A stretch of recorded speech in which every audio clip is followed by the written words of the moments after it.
ఎందు నిమిత్తం ఇక్కడ కూడుకొని ఉన్నాం.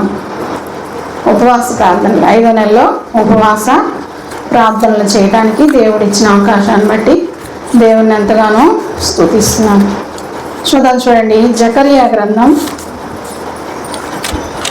ఆ మాట చదువుకొని మన టాపిక్లోకి వెళ్ళిపోదాం. జకర్యా గ్రంథం 8వ అధ్యాయము 18, 19 వచనాలు చదువుతున్నాను చూడండి. మరియు సైన్యములకు అధిపతి యెహోవాకు నాకు ప్రత్యక్షమై ఇలాగ సెలవిచ్చెను. సైన్యములకు అధిపతి యెహోవా ఆజ్ఞ ఇచ్చినదేమనగా 4వ నెలలోని ఉపవాసము, 5వ నెలలోని ఉపవాసము, 7వ నెలలోని ఉపవాసము, 10వ నెలలోని ఉపవాసము యూదా ఇంటి వారికి సంతోషమును ఉత్సాహమును పుట్టించు మనోహరములైన పండుగలను. కాబట్టి సత్యమును సమాధానమును ప్రియముగా ఎంచుడి. ఇక్కడ ఉన్న మాటల్లో ఏముంది? ఉపవాసం చేయమని యూదా ఇంటి వారికి ఏం చెప్తున్నాడంట? సైన్యములకు అధిపతి యెహోవా చెప్తున్నాడు. కాబట్టి వాళ్ళు ఏం చేస్తూ వచ్చారు? ఉపవాసం ఉండి ప్రార్థన చేస్తూ వచ్చారు. మనం కూడా 5వ నెలలోని ఉపవాసాన్ని చేస్తున్నాం. మన టాపిక్లోనికి వచ్చేద్దాం. చూడండి, ఎఫెసీయులకు రాసిన పత్రిక 4వ అధ్యాయము 1 నుంచి 3 వచనాలు చదువుతున్నాం. చూడండి, ఎఫెసీయులకు రాసిన పత్రిక 4వ అధ్యాయము 1, 2 వచనాలు. కాబట్టి మీరు సమాధానమైన బంధము చేత ఆత్మ కలిగించు ఐక్యమును కాపాడుకొనుటయందు శ్రద్ధ కలిగిన వారి ప్రేమతో ఒకరినొకడు సహించుచు పిలువబడిన పిలుపునకు తగినట్టుగా దీర్ఘశాంతంతో కూడిన సంపూర్ణ వినయముతోనూ సాత్వికముతోనూ నడుచుకునవలని ప్రభువును బట్టి ఖైదీనైన నేను మిమ్మల్ని బతిమాలుకొనుచున్నాను. ఇక్కడ మన పాఠ్య భాగం అంతా ఇదే. ఏంటి? ఎఫెసీయులకు రాసిన పత్రిక 4వ అధ్యాయము 1, 2 వచనాలు. ఏముంది ఇక్కడ? కాబట్టి మీరు సమాధానమును బంధము చేత ఆత్మ కలిగించు ఐక్యమును కాపాడుకొనుట యందు. ఈరోజు మన టాపిక్ ఏంటి? ఐక్యము, ఐక్యత, యూనిటీ. ఉపవాసం ఉంటున్న మనము ఆ రోజులో ఇశ్రాయేలీలు కూడా ఏం చేస్తూ వచ్చారంటే, వాళ్ళు దేవుడు మేలు చేసినప్పుడు ప్రభు వైపు తిరుగుతూ ఉన్నారు. దేవుడు ఏదైనా చిన్న కష్టం రాగానే ఏం చేస్తూ వచ్చాడు? దేవుడిని విసర్జించి ఇతరమైన పాపాలు, లేదా అన్ని దేవతలను పూజించడం, లేకపోతే రకరకాల వాళ్ళ ట్రావెలింగ్లో ఉన్నప్పుడు ఇతర దేవతలను పూజించడం, అంటే దేవుడు చేసిన మేలుని ఏం చేస్తూ వచ్చారు? వాళ్ళు మర్చిపోతూ వచ్చారు కదా.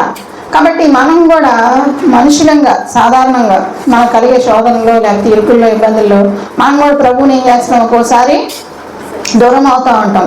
మనకు వచ్చే శ్రమలను బట్టి కానీ, బాధలను బట్టి కానీ, శోధనలను బట్టి కానీ ఏమవుతుంటాం? మనం ఏం చేశాడులే అని దూరం అవుతూ ఉంటాం. కాబట్టి ఐక్యమును ఏం చేయాలంట? కాపాడుకొనుట యందు శ్రద్ధ కలిగిన వారై మనం ఐక్యంగా, అంటే ఎవరితో? క్రీస్తుతో మనం ఏమవ్వాలి? ఐక్యం అవ్వాలి.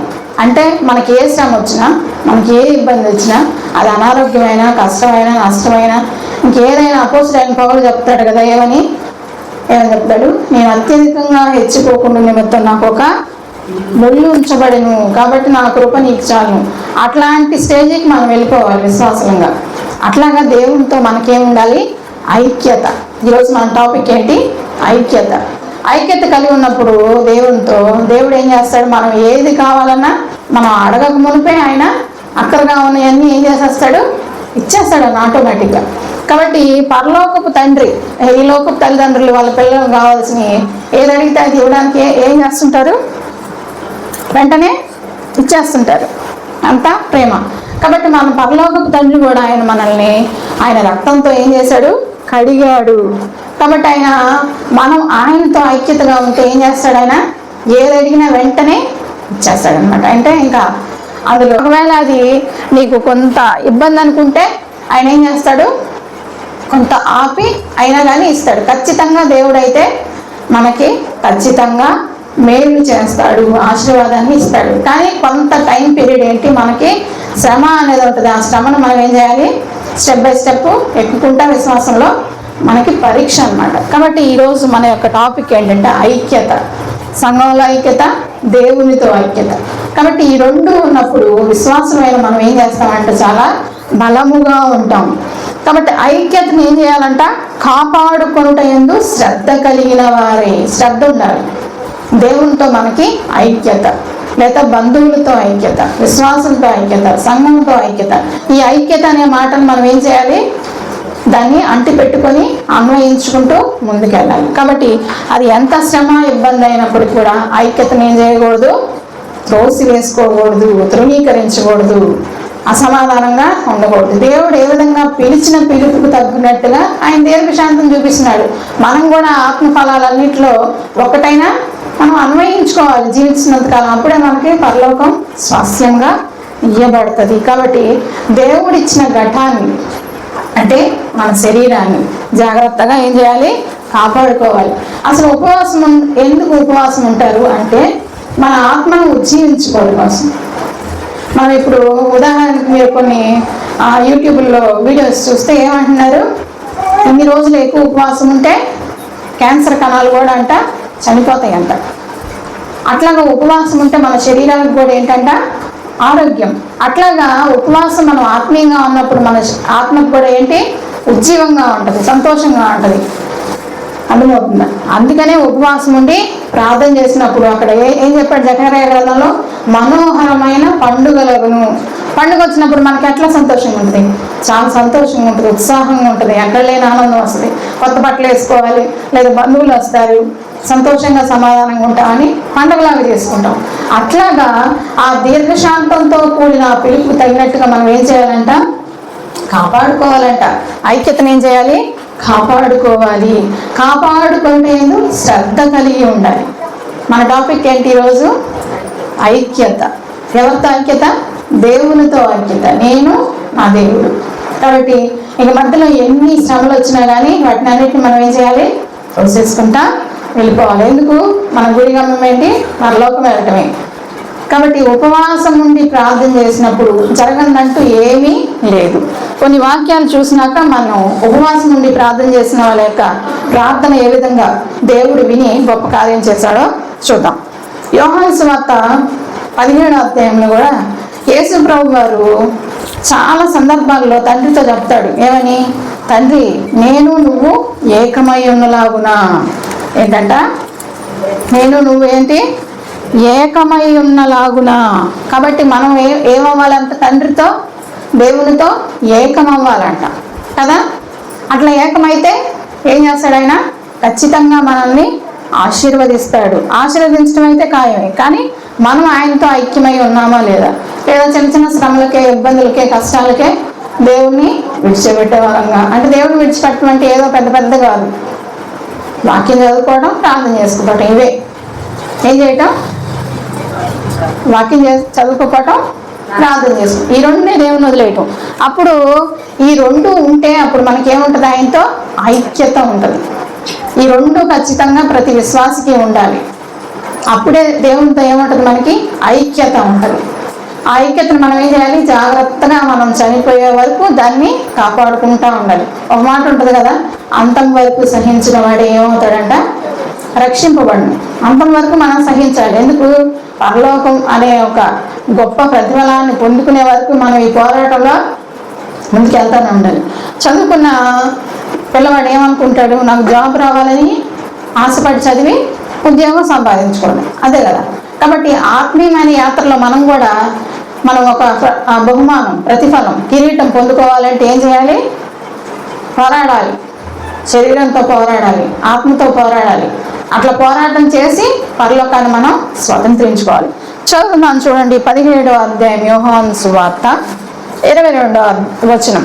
మనము ఏకమై ఉన్నలాగున వారును ఏకమై ఉండవాలని నీవు నాకు అనుగ్రహించిన మహిమను నేను వారికి ఇచ్చితిని. ఏం చేశాడంటే యేసుప్రభువు వారు తండ్రితో ఏకమై ఉన్నాడంట. అంటే ఆయన ఏది చెప్తే అది యేసుప్రభువు వారు, కుమారుడైన యేసుప్రభువు వారు ఏం చేస్తున్నాడు? దాన్ని తూచా తప్పకుండా పాటిస్తున్నాడు. కాబట్టి మన పరలోకపు తండ్రి మనకి ఏది చెప్తే మనం అది దాన్ని ఏం చేయాలి? అది కష్టమైన, నష్టమైన, ఇబ్బంది అయినా మనకి ఒకవేళ మనస్సుకి నచ్చకపోయినా దేవుని కోసం మనం చేస్తే దేవుడు ఏం చేస్తాడు? ఖచ్చితంగా ప్రతిఫలం ఇస్తాడు. ఇవ్వకుండా అయితే ఉండడు. అది కొన్ని సంవత్సరాలు పట్టినప్పటికీ మనం ఎందుకు ఇంత ఆలస్యమైందని అనుకున్నప్పటికీ దాన్ని ఏం చేస్తాడు? ఖచ్చితంగా నెరవేరుస్తాడు. నెరవేర్చడం అయితే ఖాయమే. నెరవేర్చడం అయితే ఏంటి? ఖాయమే. కాకపోతే కొంత ఇబ్బంది, శ్రమ. పిల్లలు కూడా కొంతమంది పిల్లలు గ్రోత్ అవునప్పుడు తల్లిదండ్రులు చూసి చాలా బాధపడుతుంటారు కదా. కొంతమంది పిల్లలు గ్రోత్గా, మెంటల్గా, ఫిజికల్గా గ్రోత్ అవునప్పుడు వాళ్ళ తల్లిదండ్రులు ఏమవుతుంటారు? బాధపడుతుంటారు. ఎందుకు? పుట్టిన బిడ్డ అట్లాగే ఉంటే ఏ తల్లిదండ్రులకైనా బాధ ఉంటుందా, ఉండదా? అట్లాగే మన పరలోకపు తండ్రి కూడా మనం ఆత్మీయంగా ఎదగకుండా ఉంటే ఆయనకు కూడా బాధ ఉంటుందా, ఉండదా? ఉంటుందా, ఉండదా? ఖచ్చితంగా ఉండిద్ది. కాబట్టి పరలోకపు తండ్రి కూడా నువ్వు ఇంకా దీవించబడాలి, ఆత్మీయంగా ఎదగాలి, అనేక ఆత్మలు రక్షించాలి, లేకపోతే నా కోసం నువ్వు ఏ విధంగా శ్రమ పడుతున్నావు, లేదా కష్టపడుతున్నావు, ఆత్మలు సంపాదిస్తున్నావు, దేవుని కొరకు నమ్మకంగా జీవిస్తున్నావు, అపోస్తుల బోధ, సహవాసం, రొట్టె విరుచుట, ప్రార్థన చేయటం, వీటన్నిటిలో ఎడతెగక ఉండాలి మనం. అలా లేకుండా ఎడతెగకుండా కాకుండా అప్పుడప్పుడు కాదు. ఎన్ని కష్టం వచ్చినా భక్సింగ్ గారు చెప్తారు, భక్సింగ్ గారు మాత్రం ఒక విషయం కొరకు బాగా ప్రార్థన చేస్తా అన్నారు. ఆ విషయం అయ్యేంత వరకు ఆ మోకాళ్ళ మీద నుంచి లగలేదంట. ఒకరోజు అయింది, రెండు, ఏ యొక్క పరిస్థితి వాళ్ళకి రప్పిస్తే దేవునికి దూరం అవుతారు అని చెప్పి అపవాది కాసుకొని ఉంటాడు. కాబట్టి మనకి ఈ లోకం యోగ్యమైనది కాదు. కాబట్టి శ్రమలు అనేవి ఖచ్చితంగా మనకు ఉంటాయి. వాటన్నిటిని మనం ఏం చేయాలి? అధిగమించి ఓవర్కమ్ చేసి వెళ్ళాలన్నమాట. టీచర్స్ స్టూడెంట్స్ చెప్తారు కదా, మీకు ఏదైనా ఇబ్బందిగా ఉంటే వాటిని ఏం చేయండి? ఓవర్కమ్ చేసి వెళ్ళండి. అట్లాగా ఆత్మీయ జీవితంలో మనకు కూడా ఏదైనా ఇబ్బంది అయితే దాన్ని మనం ఏం చేసుకోవాలి? ఓవర్కమ్ చేసి వాటిని అధిగమించాలి. కాబట్టి దేవునితో మనం ఐక్యత కలిగి ఉండాలి. యేసు ప్రభు వారు కూడా తండ్రి చిత్తాన్ని నెరవేర్చడానికి ఏ పాపం మెరుగునైనా మౌనంగా పాపం ఆయన మీద వేసుకున్నాడు. కొడా దెబ్బలు తిన్నాడు, ముళ్ళ కిరీటం పెట్టించుకున్నాడు. ఏ పాపం చేయని ఆయన మౌనం వహించాడు.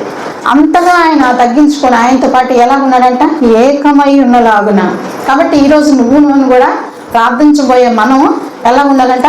ఏకమై ఉన్నలాగున. అంటే మన మధ్యలోకి దేవుడు నువ్వు తప్ప ఇంకెవరు, ఇంకొక మనిషికి స్థానం లేదు, ఇంకొక ఆలోచనకి స్థానం లేకుండా ఉన్నప్పుడు దేవుడు ఆ విధంగా మనల్ని ఏం చేస్తాడంట? తగ్గించుకున్నప్పుడు హెచ్చించేవారుగా ఉంటారు. కాబట్టి ఐక్యతను కోల్పోవడానికి అపవాది కూడా నానా రకాలైన తంత్రాలు కల్పిస్తూ ఉంటాడు. చూద్దాం, చూడండి ఎక్కడంటే సామెతల గ్రంథం.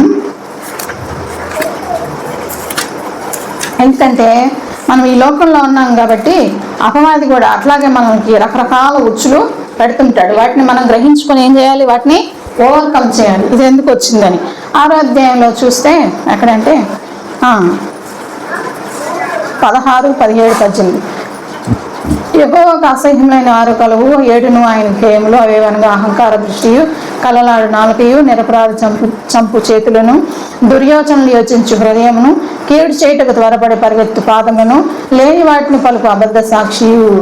కాబట్టి వీటన్నిటిని ఏం చేస్తుంటాడంట? అపవాది కల్పిస్తూ ఉంటాడంట, మనకి ఆలోచనలు పెడతా ఉంటాడంట. కాబట్టి ఆ ఆలోచన మనకు వచ్చినప్పుడు వాటిని మనం ఏం చేయాలి?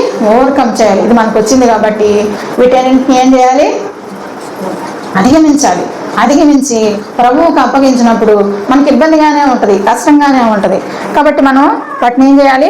ఓవర్కమ్ చేయాలి. అపవాది పెడుతున్నాడు కాబట్టి వాటిని మనం ఏం చేయాలి? ఓవర్కమ్ చేసి సాధించుకొని ముందుకు వెళ్ళటమే, అంతేగాని ఇంక వెనక్కి తిరగటం చేయకూడదు. అలాగా చేసినప్పుడు దేవుడు ఆయనతో ఏకమై ఉన్నప్పుడు, ఆయనతో ఐక్యత కలిగి ఉన్నప్పుడు మనం ఇక ఏమవు? వెనుదిరగం. కాబట్టి ఈరోజు ఉపవాసం నుండి ప్రార్థన చేస్తున్న మనం కూడా ఎలా ఉండాలంటే ఇవన్నీ అపవాది వేసే తొందరలన్నీ, ఇబ్బందులన్నీ ఏం చేయాలి? మనం ఓవర్కమ్ చేయాలి. అపవాది వేసే ప్రతి ఇబ్బందిని ఏం చేయాలి? ఓవర్కమ్ చేసినప్పుడు దేవుడు ఖచ్చితంగా మనకి విజయం ఇస్తాడు. 3వదిగా వచ్చి పరిశుద్ధాత్ముడు మనతో మాట్లాడుతూ ఉంటాడు. ఎప్పుడు? అపోస్తుల బోధ, సహవాసం, మనం బాప్తిసం తీసుకున్న తర్వాత దేవుడు మనకి పరిశుద్ధాత్మని ఇస్తాడనమాట. ఆ పరిశుద్ధాత్మ మనలో ఉండి ఏం చేస్తుంటాడు? అది పరిశుద్ధాత్మ దేవుడు ఏం చేస్తుంటాడు? గద్దిస్తూ ఉంటాడు. నువ్వు చేసేది కరెక్ట్ కాదు, నువ్వు చేసేది తప్పు, లేదా ఇలాగ చేయటం దేవుని చిత్తము అని చెప్పి మనలో ఉన్న పరిశుద్ధాత్మ మనకి ఏం చేస్తుంటాడు? ఎప్పుడు హెచ్చరిస్తూ ఉంటాడు. చూద్దాం, చూడండి రోమాపత్రిక 15వ అధ్యాయము 5, 6 వచనాలు చదువుతున్నాం. చూడండి రోమాపత్రిక 15వ అధ్యాయము 5, 6 వచనం. మీరు ఏకభావం గలవారై ఏకగ్రీవముగా మన ప్రభువైన యేసుక్రీస్తు తండ్రి యొక్క దేవుని మహిమపరచు నిమిత్తము క్రీస్తు యేసు చిత్త ప్రకారం ఒకరితోనొకడు మనస్సు కలిసిన వారై ఉండినట్లును ఓర్పునకును ఆదరణకును కర్తయ్య దేవుడు మీకు అనుగ్రహించునుగా కాక. కాబట్టి క్రీస్తు మిమ్మల్ని చేర్చుకున్న ప్రకారం దేవునికి మహిమ కలిగినట్లు మీరు ఒకరినొకరు చేర్చుకునుడి. ఏంటంట మనము ఏం చేయాలంట? ఒకరి మనసు మనము కలిగి ఉండాలంట. ఓర్పునకు ఆదరణకి మనం ఏం చేయాలంట? ఏకమై ఉండాలంట. అప్పుడు ఆ యొక్క మనలో ఉన్న పరిశుద్ధాత్మ మనల్ని ఏం చేస్తుంటాడు? బలపరుస్తూ ఉంటాడు వాక్యం చేత. అందుకే ప్రతిదినం వాక్యం చదువుకోమనాల్సింది. ఎందుకంటే ఇందుకే వాక్యం చదువుకున్నాం అనుకోండి, మనకి మనస్సు నెమ్మదిగా ఉంటుంది, ప్రశాంతంగా ఉంటుంది. ఆ రోజు అంతా ఎలా ఉండదు, డిస్టర్బెన్స్గా. ప్రతి ఒక్కళ్ళు మౌన ధ్యాన సమయం ఉండాలి, వాక్యము ప్రార్థన ఖచ్చితంగా ఉండాలి. అప్పుడు ఏం చేస్తుంటాడంటే దేవుడు మనతో మాట్లాడుతూ ఉంటాడు. కాబట్టి దాని ద్వారా మనకి ఏముంటుంది? సమాధానం ఉంటుంది, శాంతి ఉంటుంది. కాబట్టి వాక్యం చదువుకున్నప్పుడు మన ఘటాన్ని మనం ఏం చేసుకుంటామంట? జాగ్రత్తగా కాపాడుకుంటాం. మనలో ఉన్న పరిశుద్ధాత్మ కూడా ఎప్పటికప్పుడు మనల్ని ఏం చేస్తూ ఉంటాడు? హెచ్చరిస్తూ ఉంటాడు. ఏం చెప్తుంటాడు? ఏదన్నా ఇబ్బంది వచ్చింది అనుకో క్షమించమంటాడు. ఎవరైనా ఏదన్నా అన్నారనుకో క్షమించి ప్రేమించి దేవుని యొక్క మాటలు చెప్పి ఒకరినొకరు మనం ఏం చేయాలి? ఆదరించుకోవాలి, సమాధాన పడాలి. ఒకరినొకరు మనం ఏం చేయాలి? మన ఘటాన్ని జాగ్రత్తగా కాపాడుకోవాలి. అట్లాగా పరిశుద్ధాత్మ మనల్ని ఏం చేస్తూ ఉంటాడంట? హెచ్చరిస్తూ ఉంటాడు. కాబట్టి ఐక్యత వలన కలిగే లాభాలు ఏంటి అనేది, ఆశీర్వాదం ఏంటి అనేది చూద్దాం. చూడండి, కీర్తనలు 133వ కీర్తన చదువుతున్నాను. చూడండి, సహోదరులు ఐక్యత కలిగి నివసించడం ఎంత మేలు, ఎంత మనోహరము. అది తన మీద పోయబడి అహరోను గడ్డం మీదుగా కారి అతని అంగీల అంచు వరకు దిగజారిన పరిమళ తైలం వలె ఉండును. సియోను కొండల మీదకి దిగివచ్చు హెర్మోను మంచు వలె ఉండును. ఆశీర్వాదమును శాశ్వత జీవమును. ఐక్యత సహోదరులతో, దేవునితో, విశ్వాసులతో, సంఘంతో ఐక్యత ఉంటే ఏమొస్తుంది మనకి? ఇక్కడ ఆశీర్వాదం. సియోను కొండల మీదకి దిగవచ్చు హెర్మోను మంచు వలె నుండును. ఆశీర్వాదము శాశ్వత జీవమును మనకేంటంట? లభిస్తాయి అంట. ఏమొస్తాయి? ఆశీర్వాదము శాశ్వత జీవం అన్నమాట. శాశ్వత జీవితం అంటే ఏంటి? యుగాయుగాలు ఆయనతో ఉండే సహవాసం అనుకుంటుంది, అంటే పరలోక భాగ్యం ఉంటుంది. కాబట్టి అలాగా ఐక్యతతో ఉన్నప్పుడు, దేవునితో మనం ఐక్యంగా ఉన్నప్పుడు ఆయన ఏం చేస్తాడు? ఆశీర్వాదాన్ని కుమ్మరించే దేవుడుగా ఉంటారు. కాబట్టి ఆశీర్వాదాన్ని ఏం చేస్తుంటాడంట? సియోను కొండల మీదకి వచ్చు హెర్మోను మంచు వలె నుండును. సియోను కొండల మీద కంట మంచు, హెర్మోను మంచు చాలా దట్టంగా ఉంటుందంట. అది వరకైతే నోహ కాలానికి ముందు వర్షం లేదు కదా, భూమిలో నుంచి ఆవిరి వచ్చి ఆవిరి మంచుతోటి ఏమయ్యాయి? మొక్కలు అవన్నీ ఎదిగాయి అన్నమాట, వర్షం రాకముందు. కాబట్టి సియోను కొండ మీద హెర్మోన్ మంచు చాలా దట్టంగా ఉంటుందంట. అంటే ఇంకా ఆ కొండ మీద ఇంకా ఏ ప్లేసు ఖాళీగా ఉండదు. అలాగా మనల్ని ఆశీర్వదిస్తాడు అనమాట. అంటే మన యొక్క జీవితాలను ఏం చేస్తాడు? ఆయన ఫుల్ఫిల్ చేస్తాడు, పూర్ణంగా మనల్ని ఏం చేస్తాడు? ఆశీర్వాదం, దీవెన భరిస్తాడు అనమాట. కాబట్టి ఆ ప్రకారంగా ఆశీర్వాదాన్ని మనం పొందుకుంటాము. కాబట్టి ఐక్యత, దేవునితో ఐక్యత, సహోదరులతో ఐక్యత, విశ్వాసులతో ఐక్యత, దేవునితో, ముఖ్యంగా దేవునితో ఐక్యత ఉంటే మనల్ని ఏం చేస్తాడంట? సియోను కొండ మీద ఉన్న హెర్మోను మంచు వలె ఆశీర్వాదాన్ని మన మీద తీసుకువస్తారంట. చూడండి ఇంకొక మాట. ఎఫెసీయులకు రాసిన పత్రిక 2వ అధ్యాయము, ఎఫెసీయులకు రాసిన పత్రిక 2వ అధ్యాయము 14వ వచనం. ఆయన మన సమాధానమై ఉండి మీకును మాకును ఉండిన ద్వేషంను అనగా విధిరూపకమైన ఆజ్ఞల ధర్మశాస్త్రమును తన శరీరమందు కొట్టివేయుట చేత మధ్య గోడను పడగొట్టి మన ఉభయులను ఏకం చేసెను. ఇట్లు సంధి చేయించి ఇద్దరిని తన యందు ఒక నూతన పురుషునిగా సృష్టించి తన శిలువ వలన ఆ ద్వేషంను సంహరించి దాని ద్వారా వీరిద్దరిని ఏక శరీరం చేసి దేవునితో సమాధాన పరచవలన ఇలాగూ చేసిన గనక ఆయనే మనకు సమాధానకారకుడై ఉన్నాడు.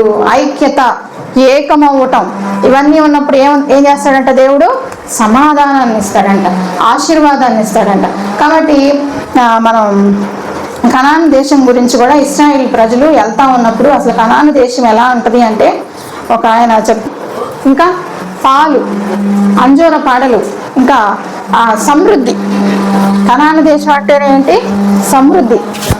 ఆ యొక్క కొండల మీద నుంచి ఆ గేదెలు అవి ఉంటాయి కదా, అవి పడుకొని ఉంటే ఆటోమేటిక్గా వాటిలోంచి పాలు కారుతూ ఉండేయంట. అట్లాగా దేవుడు ఆశీర్వదించిన ప్రాంతం కనాను దేశం.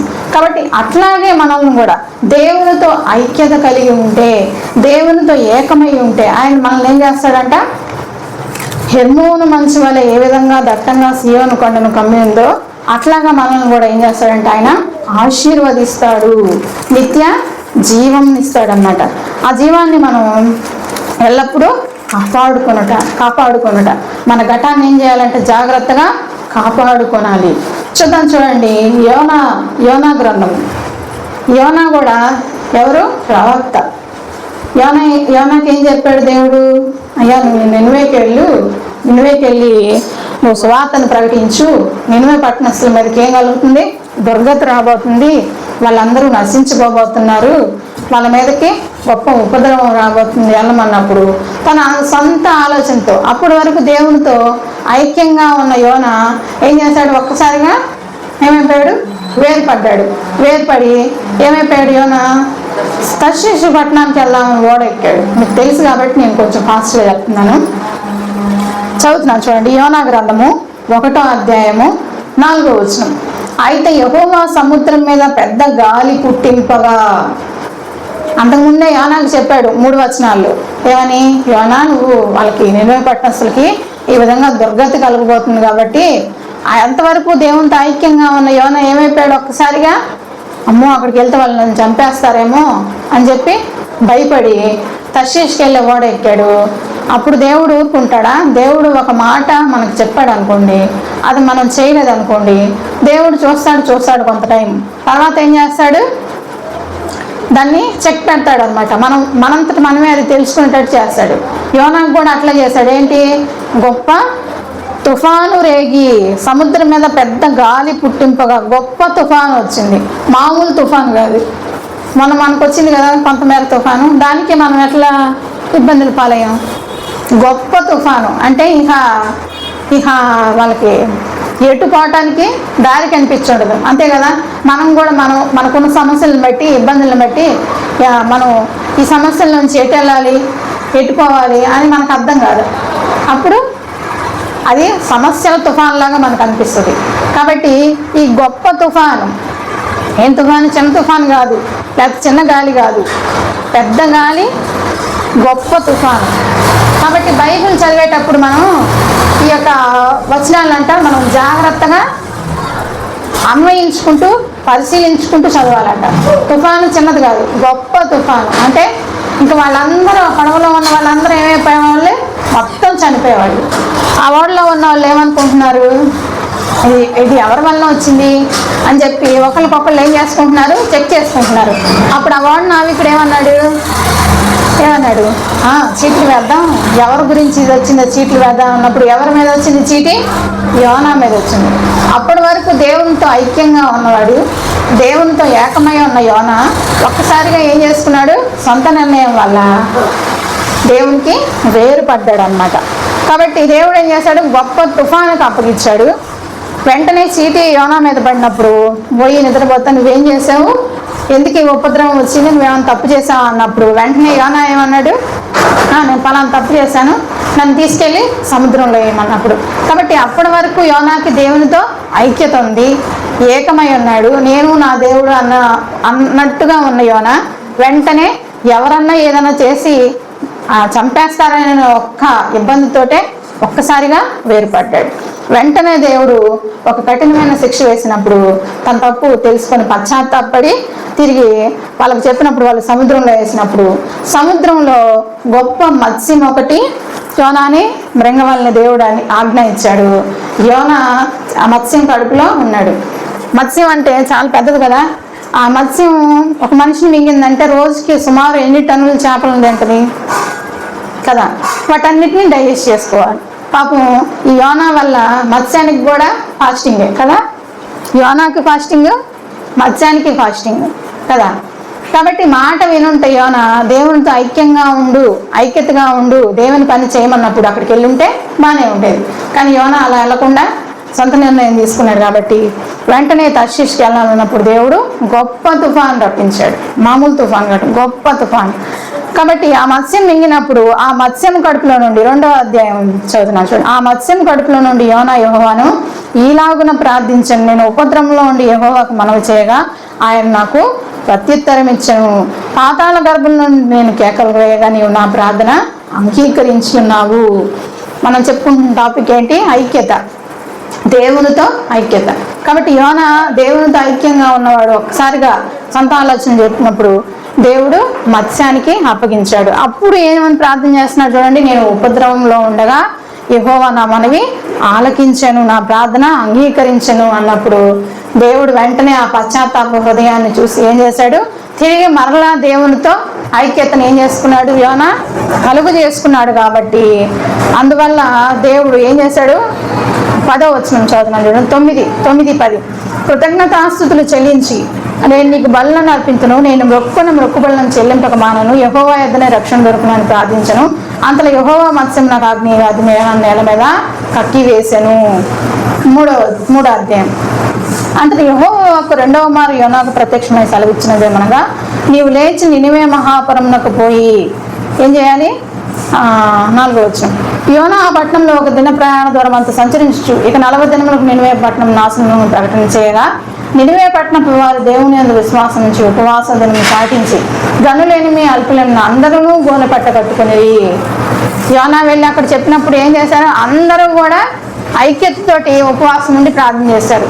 రాజు, పశువులు, గొర్రెలు, మనుషులు, ఇంట్లో ఉన్న వాళ్ళందరూ మొత్తం ఇంకెవరూ లేరు.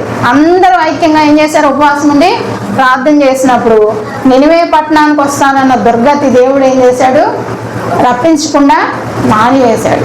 యోనా అప్పుడు అంటున్నాడు, నువ్వు ఇలాగ చేస్తావనే కదా ప్రభువా నేను అక్కడికి వెళ్ళకుండా తర్షీషు పట్టణానికి వెళ్దాం అనుకున్నాడు. కానీ దేవునితో ఐక్యతను ఏం చేసుకున్నాడు? యోనా పోగొట్టుకున్నాడు. కాబట్టి ఐక్యత, దేవునితో ఐక్యత మనం కలిగి ఉండాలి. సంఘంతో ఐక్యత, విశ్వాసంతో ఐక్యత కలిగి ఉన్నప్పుడు దేవుడు అట్లాగా విజయాన్ని ఇస్తాడు. చూడండి 9-10 వచనాలు. మనుషులందరూ తమ దుర్మార్గం విడిచి తాము బలాత్కారమును మానివేయవలెను, మనుషులేమి పశువులేమి సమస్యను గోను పెట్ట కట్టుకునవలను. జనులు మనఃపూర్వకంగా దేవుని వేడుకొలను అన్న దూతలు నినివే పట్టణం చాటించి ప్రకటన చేసిరి. ఈ నినివే వారు తమ చెడు నడతలను మానుకొనగా వారు చేయుచున్న క్రియలను దేవుడు చూచి పశ్చాత్తాపుడై వారికి చేదునని తాను మాట ఇచ్చిన కీడు చేయక మానెను. ఏం చేశాడు? దేవునితో ఐక్యంగా ఉండి వాళ్ళందరూ ప్రార్థన చేస్తానన్న కీడు ఏం చేశాడు? దేవుడు చేయకుండా మానాడు. కాబట్టి దేవునితో మనం ఐక్యత కలిగి ఉపవాసం ఉండి ప్రార్థన చేసినప్పుడు దేవుడు మనకు చేస్తానన్న కీడుని చేయక మానుతాడు. ఆశీర్వాదాన్ని, సియోను కొండల మీద ఉన్న హెర్మోను మంచు వలె ఆశీర్వాదాన్ని, శాశ్వత జీవాన్ని మనకిస్తాడు. కాబట్టి నినివే పట్టణానికి పట్టాల్సిన దుర్గతి నుంచి ఏం చేశాడు? దేవుడు తప్పించాడు. కాబట్టి నిన్ను నన్ను కూడా దేవుడు తప్పించగల శక్తి గల సమర్థుడు అనమాట. 4వ అధ్యాయం మీకు తెలిసిందే, అంతా సమయం అయిపోయింది కాబట్టి ఒక్క మాట చదువుతాను. 11వ వచనం, 10-11. అందుకు యెహోవా నీవు కష్టపడకుండాను పెంచకుండాను ఒక రాత్రిలోనే పుట్టి పెరిగి ఒక రాత్రిలోగానే వాడిపోయిన ఈ సొర చెట్టు విషయంలో నీవు విచారపడుచున్నావే. అయితే 120,000 కంటే ఎక్కువై కుడి ఎడమల ఎరుగని జనమును బహు పశువులుగా నినివే మహాపురం విషయంలో నేను విచారపడవద్దా అని యోనాతో సెలవిచ్చాను. కాబట్టి దేవుడు ఏం చేశాడు? యోనాతో వాళ్ళని గురించి నేను విచారపడద్దా. కాబట్టి దేవునితో ఐక్యంగా ఉండి వాళ్ళు ఉపవాసం ఉండి ప్రార్థన చేసినప్పుడు ఏం జరిగింది? అక్కడ చేస్తానన్న కీడు చేయకుండా మానాడు, చేస్తానన్న ఉపద్రవం చేయకుండా తప్పించబడింది. కాబట్టి ఈరోజు నిన్ను నన్ను కూడా దేవుడు అట్లాగే మాట్లాడుతూ ఉన్నాడు. ఏమని?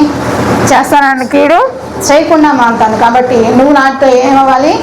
ఐక్యంగా ఉండాలి. దేవునితో మనం ఐక్యంగా ఉన్నప్పుడు అట్లాగా ఉపవాసం ఉండి ప్రార్థన చేసినప్పుడు దేవుడు అత్యధికంగా కీర్తనలో ఉన్నట్టుగా సియోను కొండల మీద హెర్మోను మంచు ఏ విధంగా ఉంటుందో అట్లాగా మనల్ని ఆశీర్వాదాన్ని, శాశ్వత జీవాన్ని మనకు అనుగ్రహిస్తాడు. కాబట్టి దేవుడు ఇచ్చిన వాక్యాన్ని దీవించిన